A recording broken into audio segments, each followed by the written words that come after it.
Монгол ахын төвсөө улс орон даяар өнтөө сайхан өвлжиж, өдрөөс өдөрт өнгө орч, өдөр уртсан, уран дулаан хаврын сайхан өдрөлөлөө. Хөрөнгө баялаг цуглуулж, хурдан хугацаанд өвчтөг баяждаг хэмээн Монгол төмний бэлэгддэг 20 жил сайхан гарлаа. Уран цагийн ханш нээсэн эрхэм сайн энэ өдрийн мэндийг та бүхэндээ дэвшүүлье. Тарган тавтай сайхан хаварчиж байна уу? Хуучин оны төгсгөлөөр монголчууд бид түүхэнд анх удаа парламентын судалтай улс төрийн бүх намууд нэгдэж үндэсний ив үеийн засгийн газар та бүхний нэрснээр шийдлийн засгийн газар 3 дахь сарда цаг хугацаатайгаа уралдан ажиллаж байна.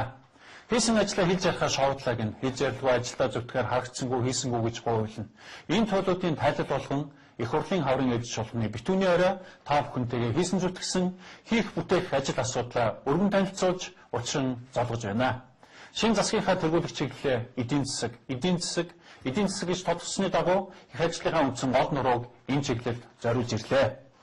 Монгол улсын төсвийн зардлаа багасгасан, эдийн засгийн хүндрэлийг даван туулах төлөвөөгөө баталсан, анхны чөлөө судалгааны гэрээг Япон улстай байгуулсан, Мянган сарын сангийн 2 дахь төслийг хэрэгжүүлэхээр болсон, алт олборлтыг нэмэгдүүлэх арга хэмжээ авсан, бензин нефть бүтээгдэхүүний санхүүжилтийг шинэ хүч төсвөртэй болгосон, яам агентлагийн зардлыг бууруулах цогц арга хэмжээ авсан, хайгуулын үйл ажиллагааг сэргээсэн, шинэ нэгдсэн эмнэлэг байгуулах шийдвэр гаргасан, шинээр 93 сургуулийн барилга барих, хөрөнгө, Эрдэнэт овоотын төмөр замыг барих асуудлыг шийдвэрлсэн, тэтгэвэр тэтгэмжийг нэмсэн, төрийн өндөр гадна шатнуудын төрийн өмчийн компаниудыг удирдлагаас холбуулсан, аялал жуулчлалын дэлхийн хамгийн том үзэсгэлэн бэлгэнд зохион байгуулсан гэд тоочод байвал 40 том ажлыг 100 хоногт амжуулж гүйцэтгэлээ.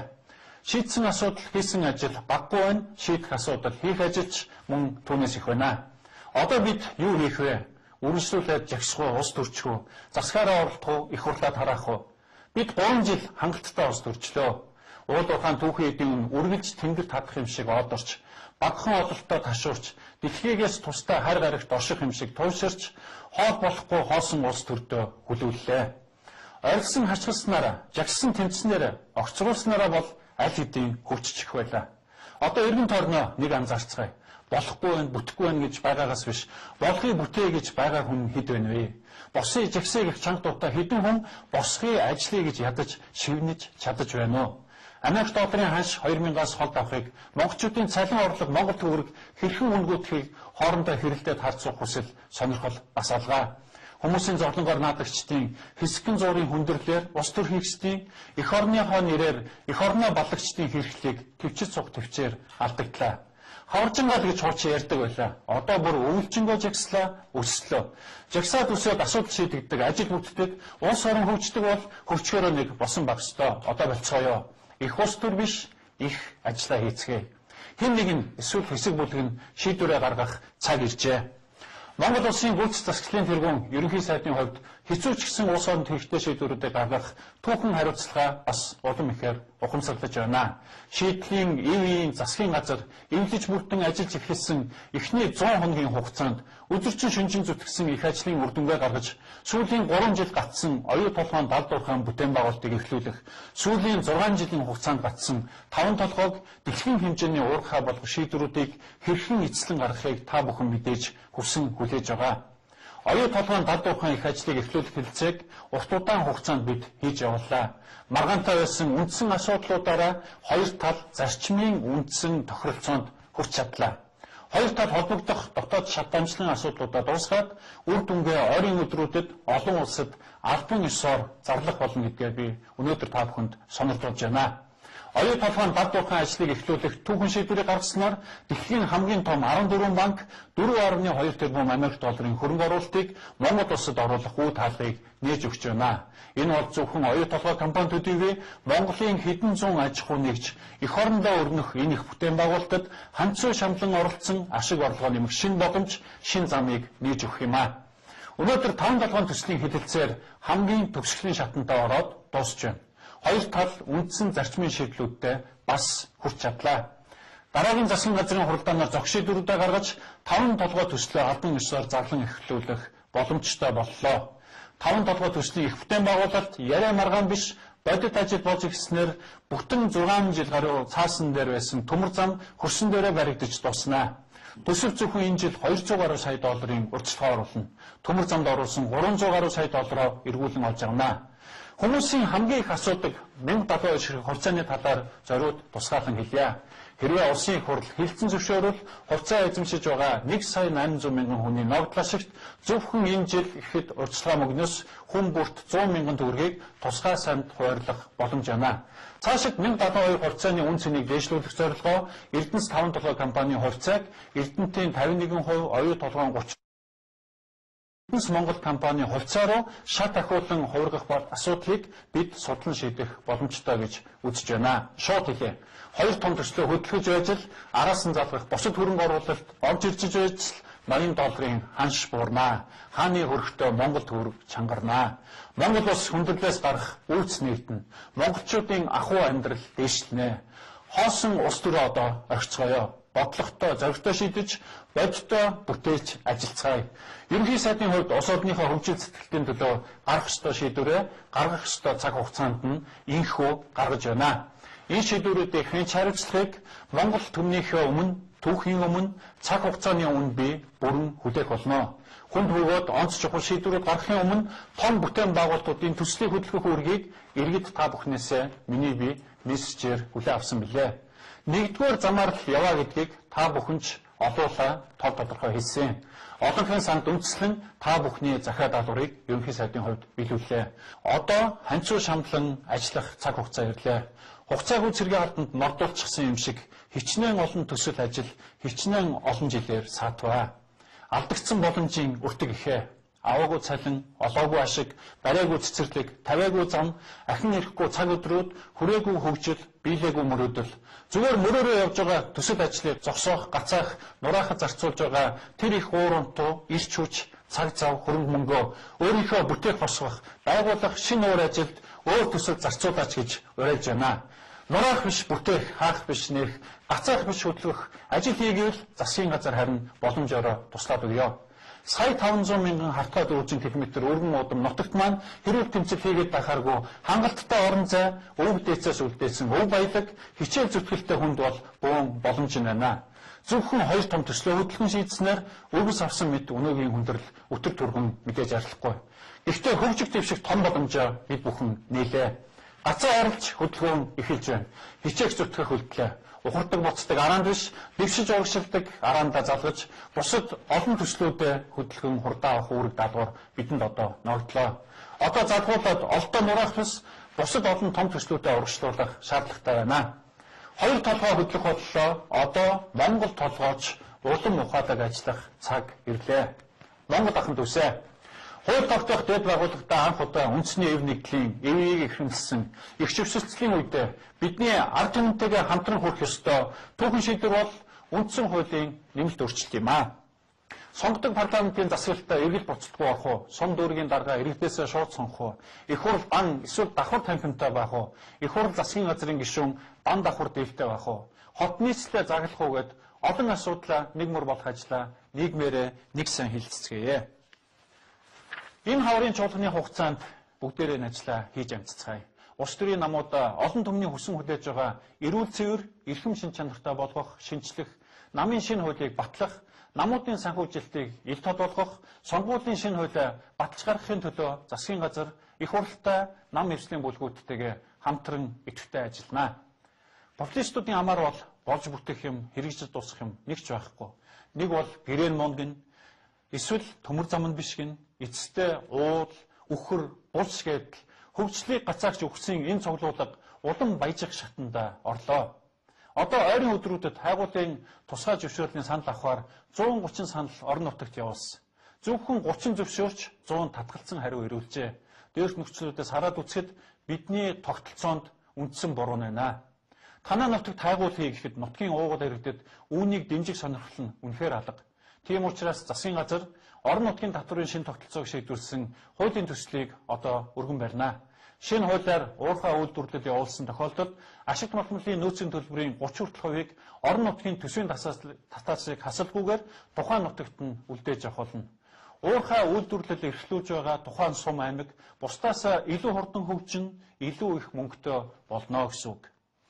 Гачууртын ордыг ашиглах хэсгийг Улаанбаатар том тэрэг хөлгөлсөн хүмүүс биш, мандал сумынхан өөрсдөө л шийдэг.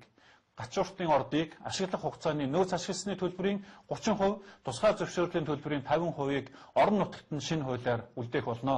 Энэ аргаар зөвхөн тооцоод үзэхэд гацууртын ордыг ашигласнаар 60 гаруй тэрбум төгрөг орон нутагтаа үлдэх болно. Энэ мөнгөө юунд зарцуулах, ямар хөрөнгө оруулалт хийхээ орон нутг нь ард иргэд нь өөрсдөө мэдгээ. Шин сумаа байгуулах уу, цэцэрлэг сургуулаа барих уу, хүмүүс нь өөрсдөө шийдэг, өөрсдөө хянаг.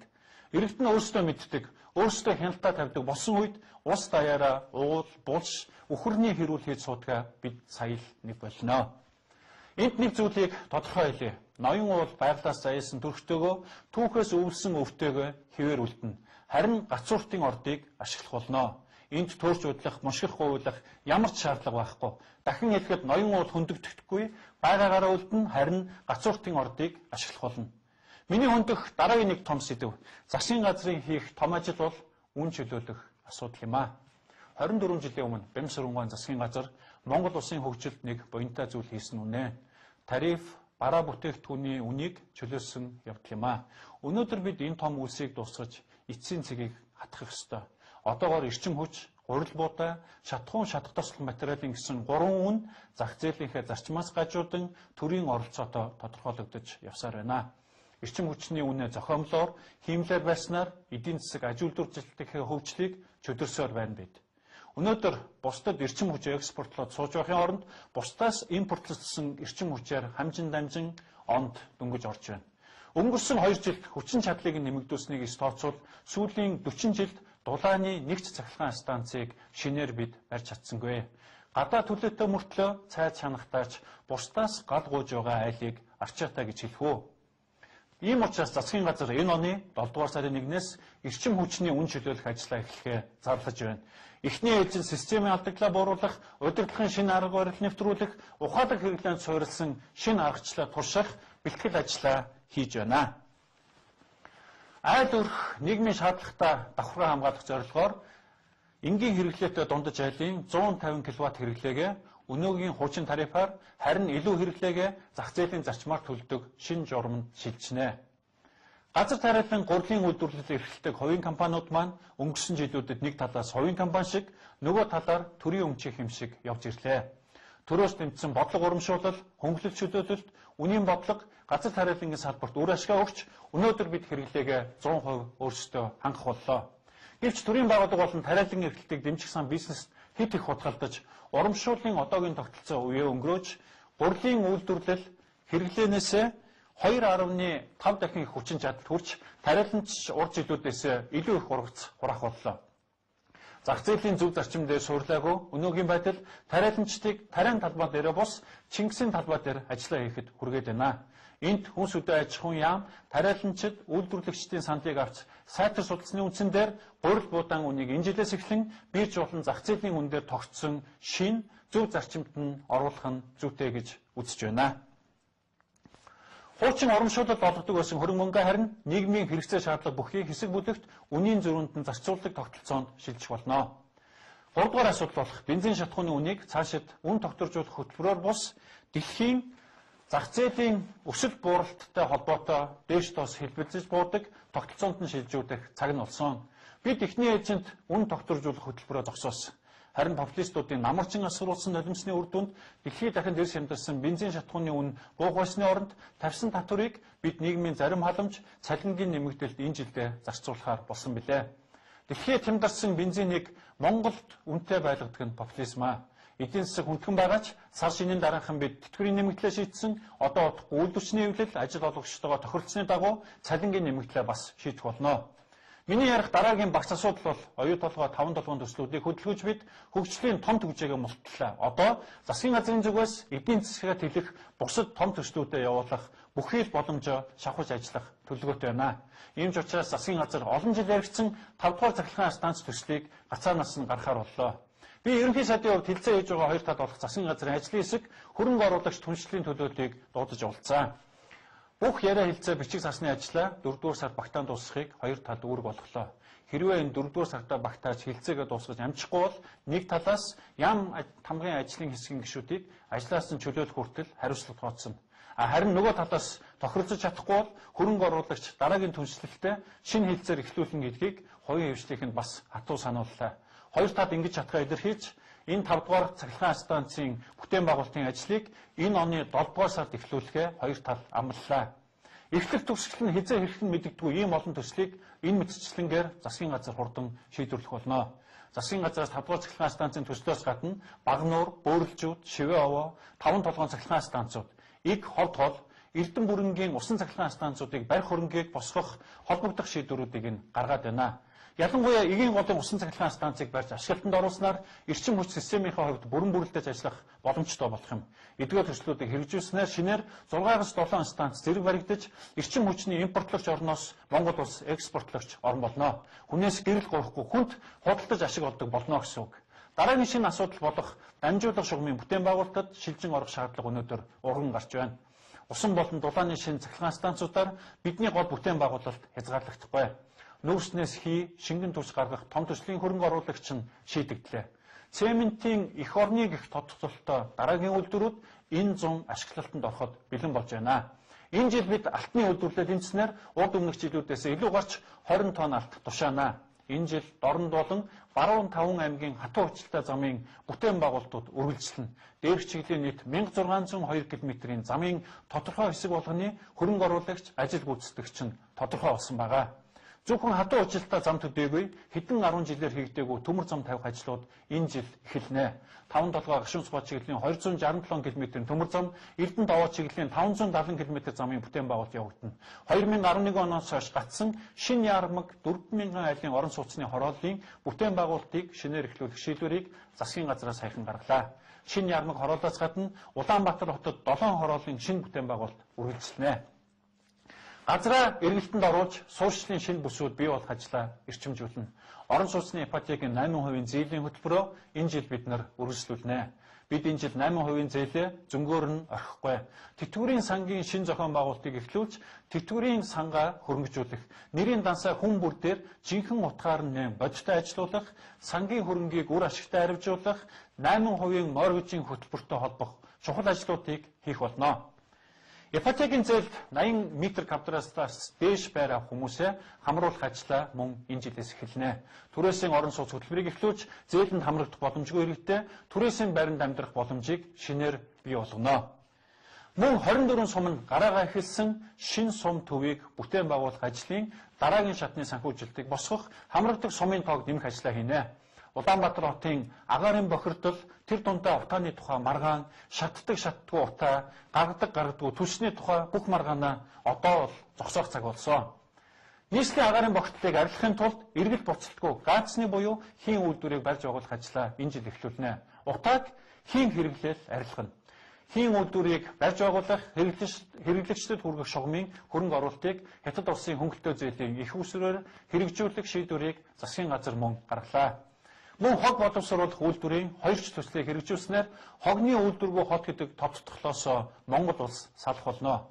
Татврын орчныг ойлгомжтой энгийн болгох, олон улсын жишг стандарт нийцүүлэх, татврын хувь хэмжээг бууруулах, буцаан олгох, татврын маргааныг эрүүгийнхээсээ илүү иргэний журмаар шийддэг болгох 10 илүү багц хуулийн төслүүдийг засгийн газраас их хуралд өргөн барьлаа. Хөрөнгийн биржийг Лондонгийн хөрөнгийн биржийн удирдлага зохион байгуулалтаар шинчлэх, Мяд компаниг дотоод гадаадын холбогдох байгууллагуудтай хамтран шинжилэн зохион байгуулах, иргэний нисхийг бүтэц зохион байгуулалтын шинэ хэлбэрт оруулах, төрийн өмчийн компаниудыг Сингапурын Temasek маягийн загвараар хөгжүүлэх зэрэг ажлуудыг засгийн газар шийдвэрлэнэ. Засгийн газрын гол анхаарлаа хандуулах дараагийн нэг чухал асуудал бол олон улсад стартап гэж нэрлэгдэх шинэ бизнесийг дэмжих, ялангуяа экспортод чиглэсэн үйлдвэр аж ахуйг дэмжих хөтөлбөрийг хэрэгжүүлэх асуудал байх болно. Сайн мэдээ, сайхан бүтээл жишээ зөндөө байна. Төдөн юм захиралтай Монгол гутлын үйлдвэр өнөөдөр Голланд улсад өөрийн үйлдвэрийн 3000 гутлыг нийлүүлэх гэрээг хийсэн байна. Гэхдээ төдөн юм захиралд энэ захиалгыг биелүүлэхийн тулд урсгал зардлын санхүүжилт хэрэгтэй байгааг төрөөс бодлогоор дэмжинэ гэсэн үг. Гаднаас доллар олж ирж байгаа гадны зах зээлд Монгол бараа гаргаж байгаа ийм үйлдвэр аж ахуй нэгжийг аж үйлдвэрийн яамнаас тусгаасан хөтөлбөрөөр дэмжих болно. Эхний ээлжинд ноолуур аль ширээ оруулан бусад алхтгаас илүү эх орноо ботсон бодлого илүү эх орончд гэж үнийг л хэлэх баха. Бид өвөг дээдсээс үе дамнан найрсаг зочлонтгой өв удамчлалтай үндэс угсаа шашин шүтлэхээр нь үл ялгуулж ирсэн дэлхийн орчин үеийн анхны хүмүүсийн үр сад үлээ. жуулчид хөрөнгө оруулагчдыг татах зорилгоор улсын их хурлд өргөн барьсан казино, морин тойруулгын уралдаан, боцооны хуулиудыг яаралтай батлах, битүү цэнгэлт хүрээлэнгээ барих, хурал үзэсгэлэнгийн төв, кино үйлдвэр студ шинээр байгуулах төслүүдэд засгийн газар онцгой анхаарлаа хандуулах болно. Ингэснээр entertainment буюу зугаа цэнгэлийн урлаг соёлын шин салбар, эдийн засгаа солонгоруулах шинэ хэлбэрийг үүсгэн хөгжүүлэх ажилд том дэвшил гарах юм а. Монголд ирээд буцсан дэлхийн алдартай Марко Поло цувралын уран бүтээлчтэй тус киноны 2 дугаар цуврал дээр хамтрахаар бид тохиролцлоо. Монголд шинэ кино студийн барилга байгууламж байсан тохиолдолд Марко Пологийн 3-4 дугаар цуврал нь мөн дараагаар нь их эзэн Чингис хааны цуврал кинонуудыг хамтран хийхээр тохиролцлоо. Залуучуудаа зориулан нэгэн сонирхолтой мэдээ дуулгая. Энэ жилийн наадмаар Хотын захиргаа Батүл дарагтайгаа хамтран Чингисийн талбайд дэлхийн хэмжээний том одын концертыг зохион байгуулах болно гэдгээ та бүхэнд амлаж байна. Дэлхийн одод Монголыг жил бүр зорьдог уламжлал энэ жилээс эхлэн тогтноо. Дараагийн хөндөх нэг асуудал бол нийгэмдээ эвэй ойлголцлын уур амьсгалыг нэг хэсэгтээ бүрдүүлцгээе. Захин ертөнцид хоосон популизм орон зайгүй ирээдүгөө явцгүй болчихлоо гэж их ярьцгааж байна. Энэ бол үнэхээр эрүүл үзэгдэл. Хаалтаа нийгэмд шүүмжлэл усаагаар мэд чухал байсан. Одоо энэ нээлттэй нийгэмд хоосон үгүйсгээс шүүмжлээ суугаад байх бус хэсэг хугацаанд дийлэнхээрээ шин зүйл оролдоод бүтээгээд үзхийг хүсэж байна. Хий хоосон үгүйсгэл утгаа алдаж байгааг цаг урагшлуулсны дараах элдв худал хуурмаг хэл ярианаас харж болно. Бид анх удаа цаг шилжүүлээгүй. 1983 оноос хойш 3 удаа нийтдээ энэ жилийнхийг оруулбал 23 дахь жилдээ цагаа шилжүүлж байна. Та 5 дугаар ангийн хүүхдээс ухаантай юу телевизийн нэвтрүүлэгт орох захын хүүхдэл дэлхийн төв болсон экваторын бүслүүрээс хол оршдог улс орнууд зундаа нарны тусгалаас болж өдөр нь уртсдаг учраас цагаа нааш цааш нь шилжүүлж тохируулдаг гэдгийг шууд хэлээд өгнө. 5 дугаар ангийн хүүхдүүдтэй маргалтгаа зогсооё. Экватороос хол оршдог, манайхтай өргөрөг оролцоо, Хойд Америк, Европ тэр чигээр дэлхийн 80-аад орн бүгдээрээ цагаа нэгээр урагшлуулдаг юм аа. Энэ бүсэд амьдардаг дэлхийн 1 тэрбум 600 сая хүн бидний 3 сая хүнээс л өөрсдийн эрүүл мэндэ дорд үзэхгүй нь мэдээж. Цагаа зөвхөн нэгээр урагшлуулснаас болж эрүүл мэнд муудах нь үнэн бол Берлинээс 7 цагийн зөрүүнээс онгоцоор ирж байгаа хүмүүсээ шууд эмнэлэгт хэвтүүлжээ. Эсвэл Америк руу 12-оос 15 цагийн зөрөөрөө нисэх монголчуудынхаа эрүүл мэндийг нь бодож тийшээ явахыг нь хориглоё. Хоёр алхаад үнд гүйцэтгэх энэ мэд худал яриа хошигнолууд сая бүтэн сар үргэлжлээ. Хоосон худал мэдэмхийлэл, шүүмжлэл гарлаа. Одоо болцгоё. Цаг урагшлалаа, өдөр уртаслаа, бүтээн байгуулалт ажил үйлсээ урагшлуулах боломж нэмэгдлээ. Цаг урагшлуулсан, одоо ажлаа урагшлуулцгаая. Хэлсэн үгийнхаа төгсгөлд үндсэн гол сэдвээ товчоор томьёолон илэрхийлье.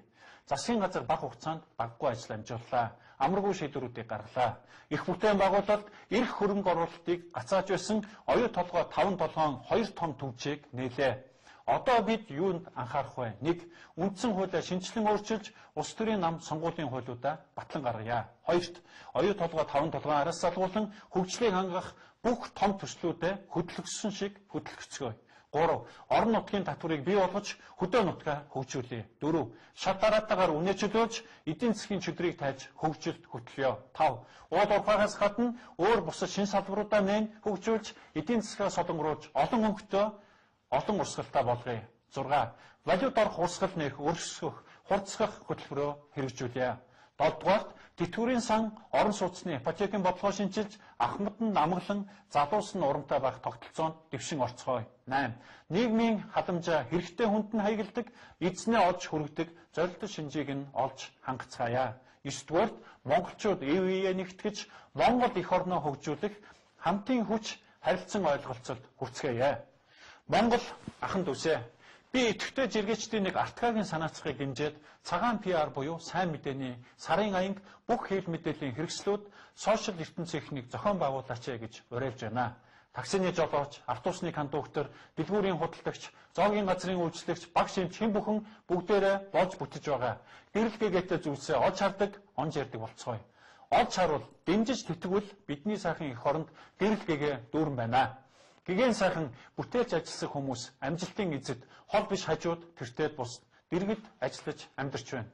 Гэгээн сарынхаа туршид том дунд жижиг шинэ үйлдвэр, сайн үйлчилгээ, сайхан санаачлах, хариу нэхээгүй тус бүтээлч хүмүүсээ засгийн газарч боломж болцоогоороо бодиттой дэмжээ. ам их хоосон хэрүүдээр биш, ажил үйлсээр, амжилт бүтээлээр алдаршдаг, шинэ оддоо шинэ хандлагаар төрүүлэн болж үлцгээе. Альва бүхнийг үл итгэх, үгүйсгэх, муудах, басамжлах, сөрөг бодос, сөрөг үг хэл, сөрөг үйлдэлээс ганцхан сарж атгахаа татгалзаад нэг үздцгээе. Эхэлж чадвал эрүүл сарууд үзэл хандлага улам бүр түгэн дэлгэрнэ. Хин хэлсэн чухал боловч юуг яагаад хэлсэн уриалсан учир шалтгааныг нь хамтдаа тунгааж хийж хэрэгжүүлэхийг оролцгоё. Олимпийн анхны авраг төрөхөд алтан соён бод далбаанд ороо Монгол түмэн уухад нэгдсэн шигэ илүү сайхан өдрүүдийн төлөө эвлэн нэгдээд зүтгэцгээе. Хүндрэл бэрхшээлийг шийдвэр зоригтой, эрч хүчтэй, илүү хурдтай туулан гацгаая. Монгол оронд гайхамшиг болдог. Монголчууд бас амжилтанд хүрч чаддаг түмэн гэдгээ дэлхийд дахин нотолцгоё. Даян дэлхийд харуулцгаая. Монголоо саадгүй сайхан хөгжүүлцгээе. Монгол орныг минь бүх хөх тэнгэр нь үргэлж ивэж авах болтугай. Анхаарал тавьсанд баярлалаа.